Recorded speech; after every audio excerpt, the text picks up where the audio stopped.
Everyone, welcome to my channel Abhishek and Vivek classes. देखिए, आज हम लोग पढ़ने वाले हैं ट्रांसफार्मर। ट्रांसफार्मर क्या होता है, उसकी वर्किंग क्या है, किस प्रिंसिपल पर काम करता है और उसके टाइप कितने होते हैं, कैसे कैसे होता है, आज अच्छे से समझ लेते हैं। देखिए, ट्रांसफार्मर क्या होता है, समझिए। Transformer is a device which transform power primary to secondary without change frequency. इसका मतलब ये है कि ट्रांसफार्मर में दो कॉइल लगी होती है, दो कुंडली होती है।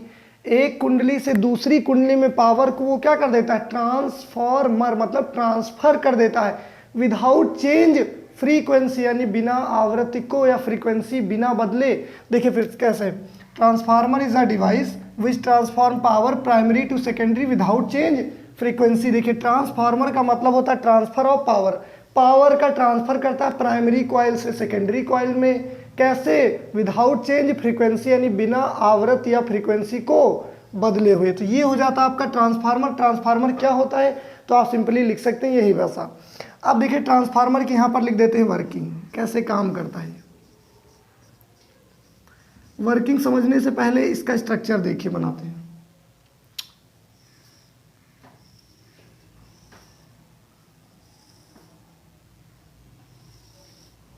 ये आपका हो जाता है ट्रांसफार्मर।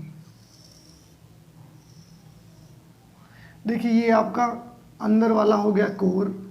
हम क्या करेंगे, इस पर ऐसे कॉइल लपेट देंगे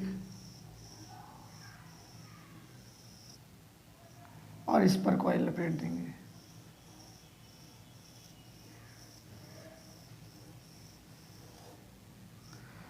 अब देखिए करते क्या, ये आपका अंदर वाला पार्ट इसे बोलते हैं ट्रांसफार्मर कोर।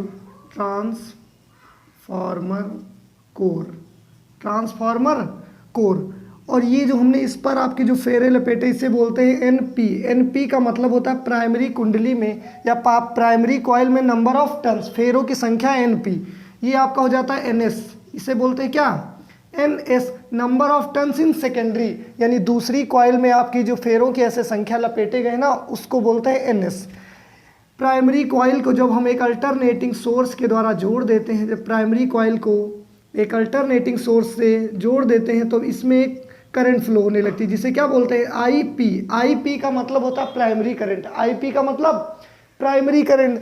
तो आपकी इस कॉइल में आपकी आईपी करंट फ्लो होने लगती है। और देखिए, जब आपकी इस कॉइल में फ्लो होने लगी करंट, तो इस करंट की वजह से इस कॉइल में क्या जनरेट हो गया, एक जनरेट हो गया आपका ईएमएफ। क्या जनरेट हो गया, ईएमएफ। ईएमएफ का मतलब होता है वैद्युत वाहक बल। ये जनरेट हुआ तो यहाँ पर आपका एक फ्लक्स जनरेट होता है। सबसे पहले फ्लक्स जनरेट हुआ, इस फ्लक्स की वजह से आपका एक ईएमएफ जनरेट हो गया। और ये म्यूचुअल इंडक्शन की वजह से दूसरी कॉइल में भी क्या जनरेट हो जाएगा, दूसरी कॉइल में आपका एक जनरेट हो जाएगा ईएस। ई का मतलब होता है वैद्युत वाहक बल या ईएमएफ। एस का मतलब होता है सेकेंडरी कॉइल में। तो देखिए कैसे इसकी वर्किंग कैसे लिखेंगे। ट्रांसफार्मर में जब दो कॉइलें होती, देखिए एक प्राइमरी एक सेकेंडरी, तो प्राइमरी कॉइल को जब हम एक अल्टरनेटिंग करंट सोर्स से जोड़ देते हैं, यानी प्राथमिक कुंडली को एक प्रत्यावर्ती धारा स्रोत से जोड़ देते हैं, तो इसमें एक आपकी प्राइमरी करंट फ्लो होने लगती है, प्राथमिक धारा बहने लगती है। इसकी वजह से प्राथमिक कुंडली में एक चुंबकीय फ्लक्स उत्पन्न हो जाता है, जिसकी वजह से इस कुंडली में एक वैद्युत वाहक बल जनरेट हो जाता है। और इस कारण से दूसरी कुंडली में क्या उत्पन्न हो जाता है, एक वैद्युत वाहक बल या ईएमएफ उत्पन्न हो जाता है। इसी को हम लोग बोलते थे क्या, अन्योन प्रेरण, म्यूचुअल इंडक्शन। इसीलिए आपका जो ट्रांसफार्मर किस प्रिंसिपल पर काम करता है, म्यूचुअल इंडक्शन पर। देखिए इसको हम जोड़ देते हैं, इसमें आपकी जो करंट फ्लो हुई उसका नाम हमने दे दिया आईएस। ये आपका जो वोल्टेज सोर्स, इसका नाम दे दिया हमने वीएस, इसको नाम दे दिया क्या, वीपी। अब देखिए फिगर बनाकर आप लोग इसी लैंग्वेज को लिख देंगे। जब ट्रांसफार्मर की प्राइमरी कॉइल को एक अल्टरनेटिंग करंट सोर्स से जोड़ देते हैं तो प्राइमरी कुंडली में एक करंट बहने लगती है आई। इसकी वजह से इस कुंडली में क्या उत्पन्न हो जाता है, एक फ्लक्स जनरेट हो जाता है। इस फ्लक्स की वजह से पास रखी दूसरी कुंडली में क्या उत्पन्न हो जाता है, एक ईएमएफ जनरेट हो जाता है। उसके बाद देखिए लिख देते हैं ये प्रिंसिपल, यानी कि ट्रांसफार्मर किस प्रिंसिपल पर काम करता है। तो यहाँ देखिए प्रिंसिपल लिख देते हैं, प्रिंसिपल। देखिए किस सिद्धांत, प्रिंसिपल का मतलब होता है सिद्धांत। ये किस सिद्धांत पर काम करता है, ये किस सिद्धांत पर काम करता है, तो यहां पर लिख देंगे mutual induction. Mutual induction. Mutual induction का मतलब होता है अन्योन प्रेरण, अन्योन प्रेरण, यानी जो ट्रांसफार्मर आपका है वो अन्योन प्रेरण के सिद्धांत पर काम करता है। म्यूचुअल इंडक्शन देखिए क्या होता है, जब दो कॉइल को पास पास रखकर, मान लीजिए पहली कॉइल ये दूसरी, जब दो कॉइलों को पास पास, दो कुंडलियों को पास पास रखकर किसी एक कुंडली में हम वैद्युत धारा प्रवाहित करते हैं, फ्लो करते हैं, तो पास रखी हुई दूसरी कॉइल में एक ईएमएफ या वैद्युत वाहक बल, इलेक्ट्रोमोटिव फोर्स, सब एक ही चीज़ है, ये जनरेट हो जाता है, इसे बोलते हैं म्यूचुअल इंडक्शन। तो आप देखिए ट्रांसफार्मर भी तो ऐसा ही होता है। प्राइमरी कुंडली में जब हमने करंट फ्लो की तो इसमें एक फ्लक्स जनरेट होगा, इसकी वजह से पास रखी दूसरी कॉइल में क्या जनरेट हो जाता है, ईएमएफ जनरेट हो जाता है, इसे ही बोलते हैं क्या, म्यूचुअल इंडक्शन। तो ट्रांसफार्मर आपका वर्किंग करता है म्यूचुअल इंडक्शन के प्रिंसिपल पर। अब देख लीजिए ट्रांसफार्मर के टाइप क्या हो सकते हैं। टाइप देखिए, आपको टाइप पढ़ना है इंटरमीडिएट तक, केवल दो ही टाइप होते हैं, उसके आगे जब आप लोग इंजीनियरिंग में जाएंगे तो ना आपको बहुत टाइप के मिलेंगे। मेन आपके ट्रांसफार्मर होते हैं दो टाइप के।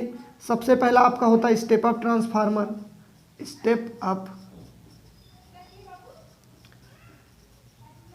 Step up transformer. Number second पर आपका होता है step down transformer, step down transformer, step down transformer. पहला आपका होता है स्टेप अप ट्रांसफार्मर, दूसरा आपका होता है स्टेप डाउन ट्रांसफार्मर। देखिए स्टेप अप को बोलते हैं हिंदी में उच्चाई ट्रांसफार्मर, स्टेप डाउन को बोलते हैं अपचाई ट्रांसफार्मर। देखिए स्टेप अप ट्रांसफार्मर का मतलब होता है ये वोल्टेज को अप कर देता है, बढ़ा देता है। स्टेप डाउन का मतलब होता है ये वोल्टेज को घटा देता है। देखिए स्टेप अप ट्रांसफार्मर का यूज हम लोग करते हैं पावर स्टेशन पर, यानी जहाँ पर आपका एक पावर प्लांट लगा हुआ, वहाँ पर जो ट्रांसफार्मर लगे मिलते हैं आपको, वो होते हैं स्टेप अप ट्रांसफार्मर। मतलब वो क्या करते हैं, वो वोल्टेज को हाई कर देते हैं, बढ़ा देते हैं। और जो हम लोगों को गली मोहल्लों में नुक्कड़ पे लगे होते हैं ना ट्रांसफार्मर, वो आपके होते हैं स्टेप डाउन ट्रांसफार्मर, यानी वो वहाँ से जो वोल्टेज आती है ना हाई वोल्टेज, उसको लो कर देते हैं। जितनी हम लोगों को ज़रूरत होती है उतनी ही सप्लाई हमारे घरों तक पहुँचती है। तो आपके जो गली नुक्कड़ों पे लगे होते हैं ट्रांसफार्मर, वो होते हैं स्टेप डाउन। पावर स्टेशन पर होते हैं आपके स्टेप अप ट्रांसफार्मर। तो देखिए ये हो जाता है आपका ट्रांसफार्मर क्या होता है, किस प्रिंसिपल पर काम करता है, दो टाइप हो जाते हैं। अब थोड़ी और आगे बात कर लेते हैं कि ट्रांसफार्मर में और क्या क्या चीज़ें हो सकती हैं। देखिए इसको थोड़ा सा हम रफ किए देते हैं।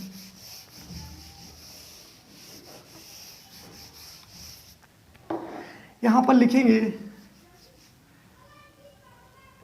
Due to electromagnetic induction. Electromagnetic induction की वजह से, मतलब विद्युत चुंबकीय प्रेरण की वजह से आपका जो प्राइमरी कुंडली में, जो प्राइमरी कॉइल में आपका जो ईएमएफ जनरेट हुआ है, वैद्युत वाहक बल जनरेट होता है। आप लोगों ने पढ़ा होगा फैराडे का पहला नियम क्या था, कि जो आपका वैद्युत वाहक बल होता है, इलेक्ट्रोमोटिव फोर्स होता है, वो चुंबकीय फ्लक्स परिवर्तन की ऋणात्मक दर के बराबर होता है। तो मतलब जो प्राइमरी कुंडली में P का मतलब प्राइमरी, E का मतलब वैद्युत वाहक बल, ये आपका निगेटिव होता है चुंबकीय फ्लक्स परिवर्तन की दर के। नेगेटिव का मतलब ये होता है कि ये फ्लक्स परिवर्तन का अपोज करता, विरोध करता। तो ये आपका प्राइमरी कुंडली में हो गया।